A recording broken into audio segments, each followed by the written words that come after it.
This is your News Source Evening Bulletin for today, Wednesday, the 22nd day of January in the year 2020.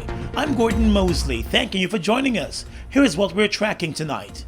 3 U.S. congressional representatives are in Guyana holding talks with the leadership of the political parties and civil society groups on the upcoming elections. Congressmen Albio Series and Gregory Meeks, along with Congresswoman Yvette Clarke, held talks this afternoon with President David Granger at his office.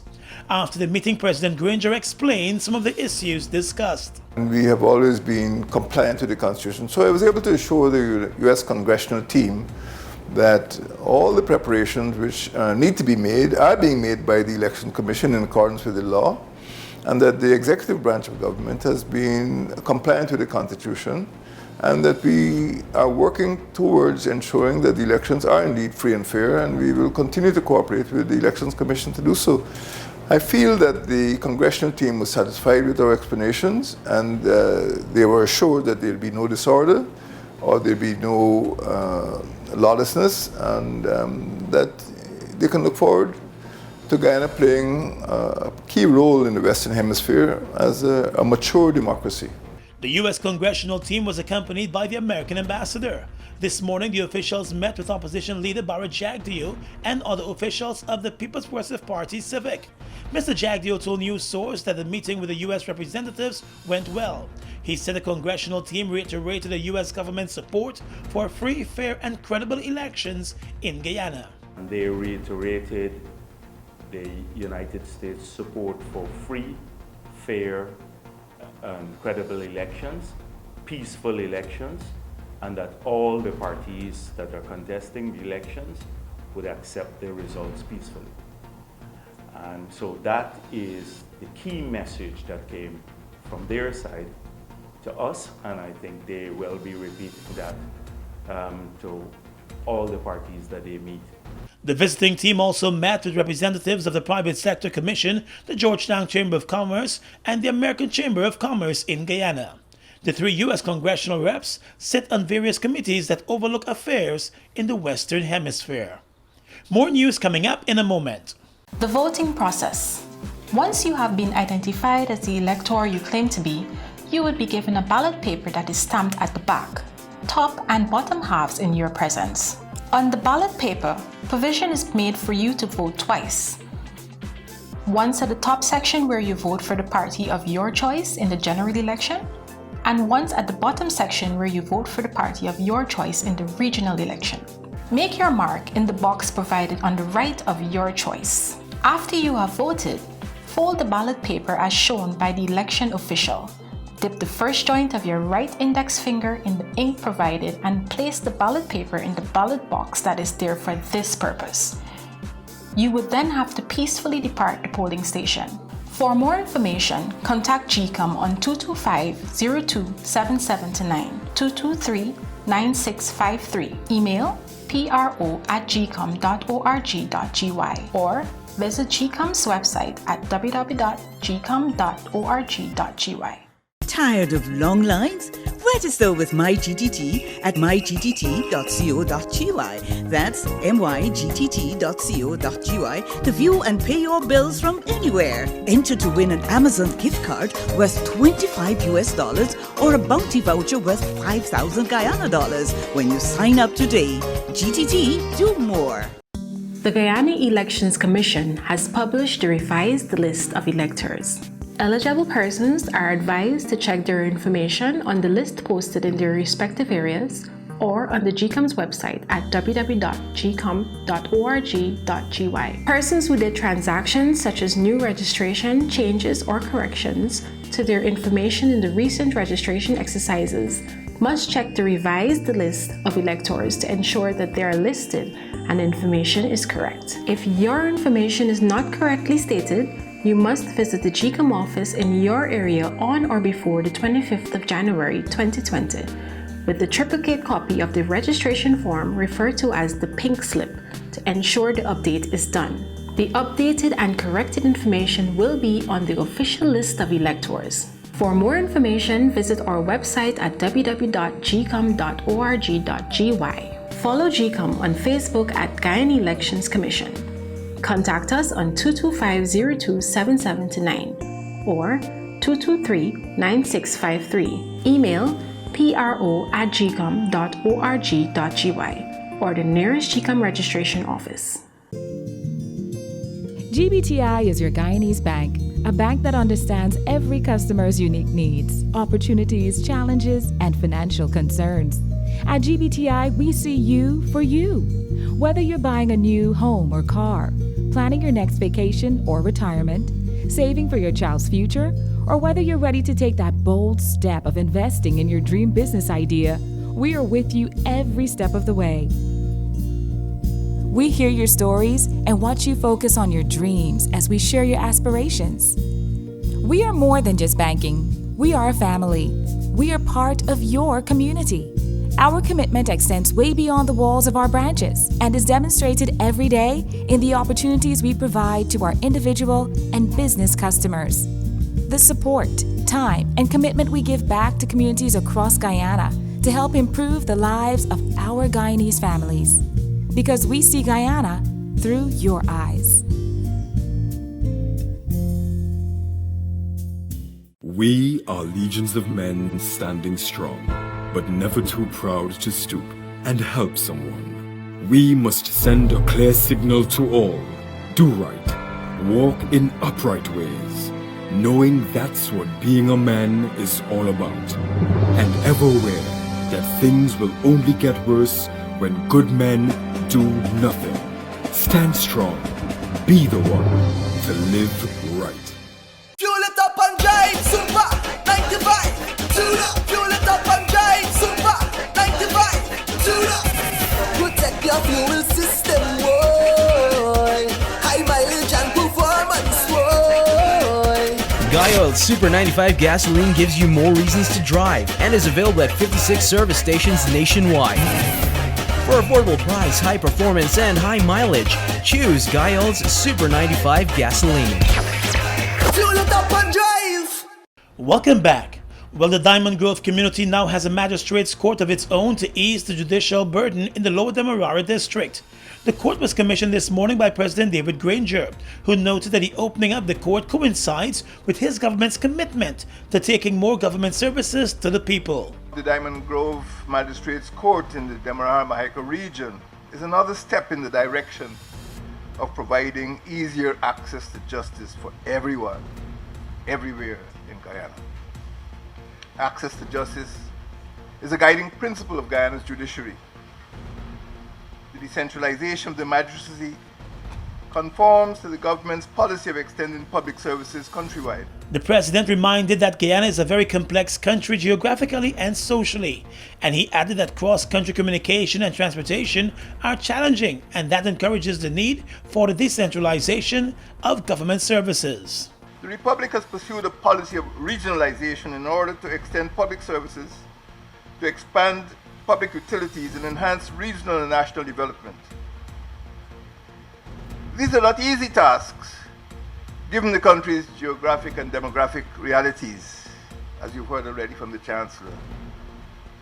The regionalization of public services, including access to justice, is imperative in light of the relative vastness of our regions, in light of the remoteness of many hinterland communities, and in light of the diverse landscapes in which they are located. The Chancellor of the Judiciary, Janet Cummings, welcomed the opening of the new court and also noted the importance of decentralizing services since the other court on the east bank of the Marara, the Providence Court, was faced with an overcrowding of cases.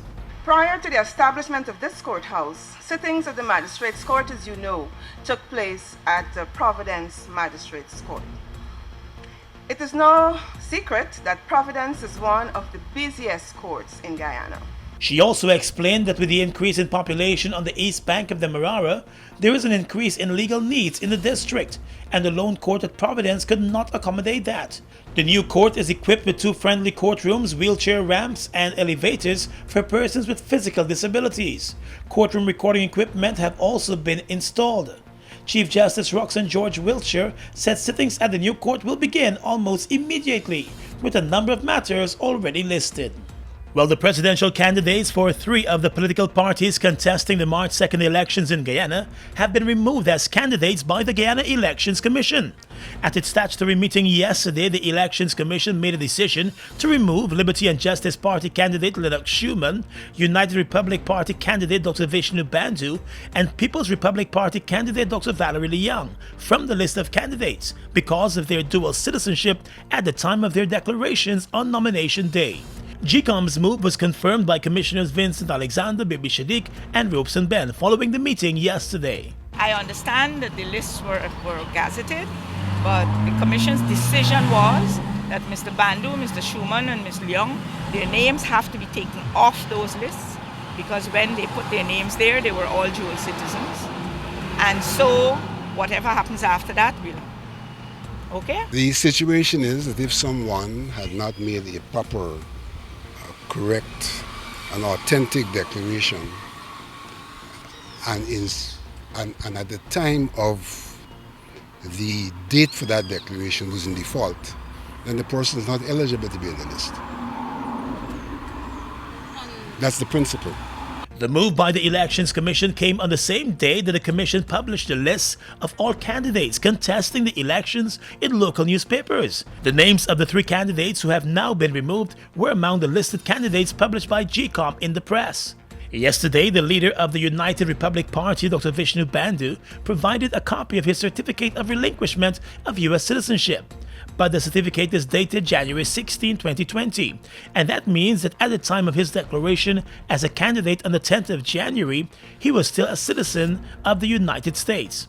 LJP leader Lennox Schumann has admitted in recent press interviews that he is still to be granted approval for his relinquishment of Canadian citizenship. He has repeatedly claimed that he has started the process, but up until nomination day it had not been completed and remains incomplete. It is unclear whether the other candidate, Dr. Valerie Leung of the PRP, ever applied to relinquish her American citizenship. The 3 could face charges over making false declarations to the Guyana Elections Commission. It is prohibited under the Constitution of Guyana for someone who has pledged allegiance to another country to contest elections for a seat in the parliament. Let's tell you now that the Financial Intelligence Unit and the Customs Anti-Narcotics Unit have inked a memorandum of understanding that will see the 2 bodies working closer together, especially in the area of information sharing. The MOU will allow the FIU and CANU to exchange information related to drug trafficking convictions and suspected cases of money laundering that may be associated with drug trafficking. According to a press release, CANU officials have noted that satisfying the requirements of the Financial Action Task Force recommendations requires that the FIU cooperates and collaborates with all relevant stakeholder agencies and demonstrates effectiveness in sharing its intelligence product with law enforcement agencies and other appropriate authorities. CANU said the effectiveness will be tested based on the quality and usefulness of the FIU's intelligence product in furthering investigations for effective prosecutions, convictions, confiscation, and forfeiture. CANU has seen it fit to work along with the FIU since drug trafficking in many instances is linked to money laundering. The Ministry of Public Health's National AIDS Program has launched its HIV/AIDS strategic plan, which spans the years from 2021 to 2025. That strategic plan is in accordance with the UN AIDS 2030 agenda. At the launch held yesterday, the Minister of Public Health, Valda Lawrence, noted that the new strategic plan will help Guyana meet the targets set out for 2030.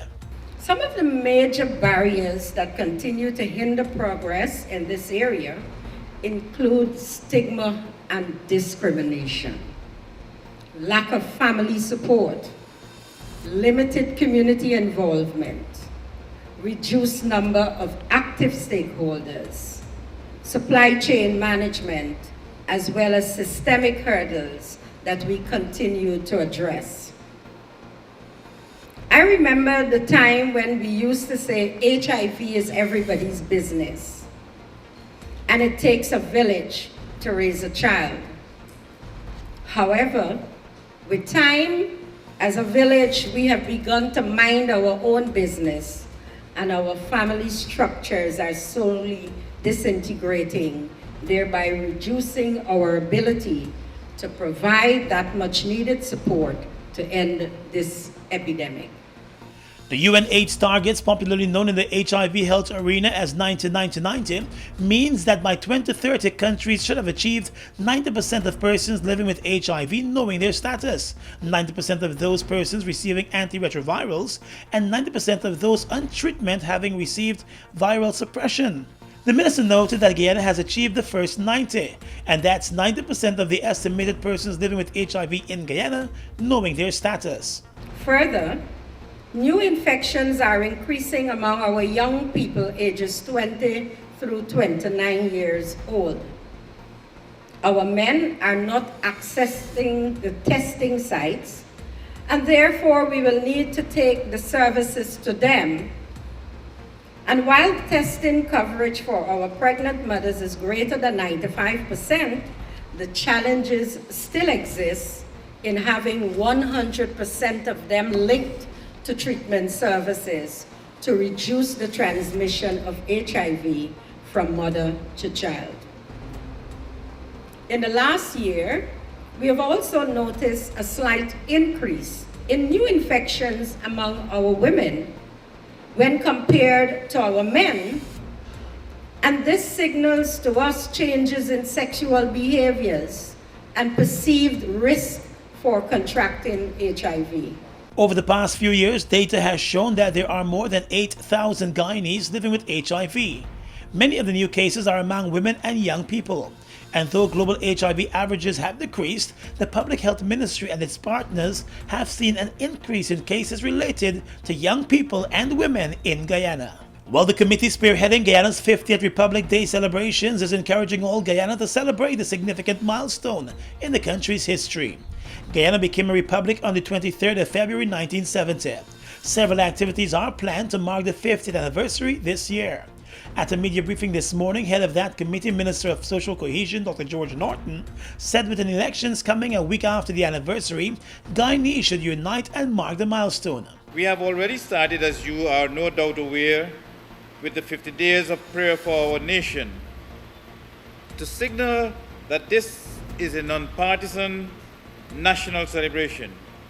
And we have no doubt that as you listen to our ideas, you will become as excited as we are about what is about to take place, and that you will use your unique platform to spread the word as we prepare to celebrate the Golden Jubilee of our Republic under the theme Guyana Together, Reflect, Celebrate, Transform. He said citizens should not allow the elections to take away from ushering in such an important milestone. Unfortunately or fortunately, we might have national, regional, geographical elections every 5 years. The celebration of our Republican status would be every year. And we will hope that this will be like in most other years, apart from the fact that it's our Golden Jubilee celebration, where it is bereft of, the party politics involvement. And the variety of activities that we're taking, that we will be sponsoring and having available is to try to, as much as possible, involve the entire Guyanese society. So we hope that no partisan, as I said in my opening statement, partisan activity would be encouraged. Mashramani coordinator Andrew Tyndall today said events have been created that will cater for every Guyanese and every local culture. That we provided a calendar event that allow every Guyanese, regardless of your ethnicity, regardless of your religious persuasion, regardless of your geography, regardless of whichever demographic you're in, to be able to participate. There must be an activity that every Guyanese could go to and enjoy. So that was one of the things that we considered when we were putting together the schedule. Some of the other things we consider is security. We want to ensure that all of our events happen in a very safe environment. The committee has put together 50 signature events to mark the 50th Republic anniversary. The anniversary celebrations were catered for in the 2019 national budget. In the courts, almost 2 months after a teacher came under attack from a parent and fought back at the Winfrey Gardens Primary School, both the parent and the teacher found themselves before the court today facing assault charges. The parent, 42-year-old Charmaine Mendonça, who is also facing another unrelated assault charge in the court, was granted bail in the sum of $30,000. The teacher, 32-year-old Yolanda Jackson, was granted bail in the sum of $20,000. After the hearing, the parents said that she now plans to become an advocate for children who are silenced because of the abuse they face at the hands of teachers. If or if not, I will go down with my life being an advocate for all of Guyana's children. No child must be abused by our teachers at our schools. The accused also called on parents to ensure that their children are not quiet about what may be taking place in the classroom. And to our parents, I want to encourage you to encourage your children to stop being silent victims of child abuse at our schools. And to our teachers, I want you to regard our children's psychological and emotional well-being and stop abusing them. The teacher received support outside the courtroom today from the president of the Guyana Teachers Union, Mark Light, and the General Secretary, Coretta MacDonald. Both said the union stands firmly against violence in the school and the classroom, and no parent should think they have a right to rush into any school to physically attack a teacher. All parents to know that we stand against violence against teachers, and the union will represent these two teachers and all other teachers who are affected. And we will ensure that this is the last of such act, such criminal act. It's a pity that the law is fractured in that the perpetrators of these acts are allowed to pay a small bail and our innocent teachers are charged and placed before the court. But we stand in solidarity with them. The entire Caribbean stand in solidarity with them. And we will be here with them to the very end to ensure that no other teacher is assaulted and affected. The GTU officials said the union will remain supportive of its teachers. Across the region is coming up next. The voting process. Once you have been identified as the elector you claim to be, you would be given a ballot paper that is stamped at the back, top and bottom halves in your presence. On the ballot paper, provision is made for you to vote twice. Once at the top section where you vote for the party of your choice in the general election, and once at the bottom section where you vote for the party of your choice in the regional election. Make your mark in the box provided on the right of your choice. After you have voted, fold the ballot paper as shown by the election official. Dip the first joint of your right index finger in the ink provided and place the ballot paper in the ballot box that is there for this purpose. You would then have to peacefully depart the polling station. For more information, contact GCOM on 225-027729, 223-9653, email pro@gcom.org.gy, or visit GCOM's website at www.gcom.org.gy. They've made a positive impact on the heavy-duty transportation industry in Guyana since they've arrived. Guyanese are amazed at their power, durability, efficiency, and superior handling capabilities. These are brand new trucks, manufactured in partnership with German, Italian, and French companies. They have a powerful reputation for operating under very adverse Guyanese conditions and come with full after-sales service and spare parts. They're the most sought-after trucks today, with over 500 units in Guyana, and they're available in over 100 countries, including South America and the Caribbean. Be smart. Buy brand new ST Howo trucks today. Call 608-4998 and arrange for an inspection at ST Truck Guyana Incorporated, Block B, Public Road, Covenant, East Bank, Demerara. The Guyana Elections Commission has published the revised list of electors. Eligible persons are advised to check their information on the list posted in their respective areas or on the GCOM's website at www.gcom.org.gy. Persons who did transactions such as new registration, changes, or corrections to their information in the recent registration exercises must check the revised list of electors to ensure that they are listed and information is correct. If your information is not correctly stated, you must visit the GCOM office in your area on or before the 25th of January 2020 with the triplicate copy of the registration form referred to as the pink slip to ensure the update is done. The updated and corrected information will be on the official list of electors. For more information, visit our website at www.gcom.org.gy. Follow GCOM on Facebook at Guyana Elections Commission. Contact us on 225-0277-9 or 223-9653. Email pro@gcom.org.gy or the nearest GCOM registration office. Tired of long lines? Register with MyGTT at mygtt.co.gy.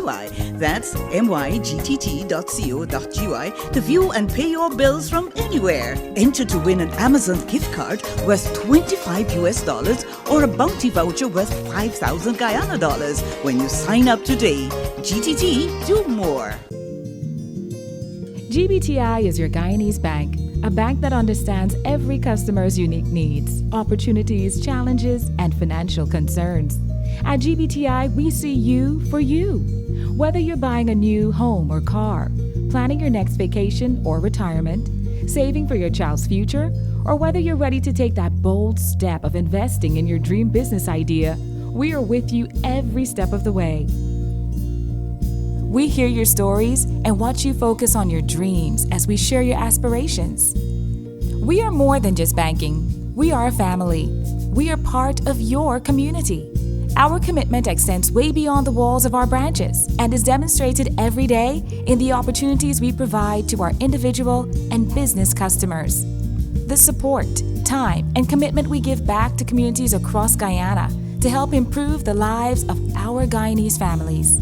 Because we see Guyana through your eyes. Across the region right now, U.S. Secretary of State Mike Pompeo this morning said the U.S. has no intention to divide CARICOM. Mr. Pompeo made a statement at a joint press conference with Jamaican Prime Minister Andrew Holness in Jamaica. There's no intent from the United States to divide CARICOM. Not yesterday, not today, not tomorrow. We want all the countries of this region to prosper and be successful. We know that countries in this region will agree with the United States on certain positions from time to time and disagree with us from time. That's true for Jamaica as well. It's true for many of the folks that I'll visit with this afternoon. We want to invite them all to be part of the economic prosperity security zone that is this region. We welcome the leadership that Jamaica has demonstrated in this region, in the CARICOM region. Pompeo's statement came in response to criticism leveled at the U.S. over its decision to invite specific CARICOM member states to a high-level meeting with him during his Jamaican visit. CARICOM chairman and Barbadian Prime Minister Mia Mottley was the first to raise concern about the meeting and made it clear that she would not allow her foreign minister to attend. The Secretary of State said his government remains open to meeting with all of the CARICOM member states and have conversations with them on various issues. Following the Barbados government's decision not to be part of the meeting with Pompeo, a number of other CARICOM states backed that position, while some others that were invited to the meeting went ahead with their meeting today. In neighboring Venezuela, Venezuelan Secret Security Service agents have raided the offices of opposition leader Juan Guaido while he is on a visit to the United Kingdom. Footage showed hooded and armed officers from the Saban service outside the building in Caracas. Mr. Guaido called the move cowardly dictatorship. He's recognized by more than 50 countries, including the UK and the US, as the legitimate leader of Venezuela. However, President Nicolas Maduro, who enjoys the support of the Venezuelan military, has managed to remain in power. Opposition members of parliament said they had been prevented from entering the offices by Saban agents. Lawmaker Angel Torres said the black-clad officers abruptly entered the building, and he noted that there were fears that they would plant false evidence against Mr. Guaido. And finally tonight, international news. Zimbabwe's doctors have agreed to return to work after accepting a funding offer from a billionaire, ending a prolonged strike. The strike over pay and poor conditions lasted more than 4 months, paralyzing the country's healthcare sector. Last year, Zimbabwean telecoms billionaire Strive Masiyiwa tabled an offer to break the impasse. Mr. Masiyiwa said he would set up a $100 million Zimbabwean fund. He said the fund would pay up to 2,000 doctors a subsistence allowance of over $300 per month to help them with transport and living costs. The billionaire, a private citizen who lives in the UK, will fund the doctors for 6 months through a fellowship program run by his Higher Life Foundation, a charitable organization. What happens after that period is not clear. And that's your News Source Evening Bulletin for tonight. I'm Gordon Mosley reporting.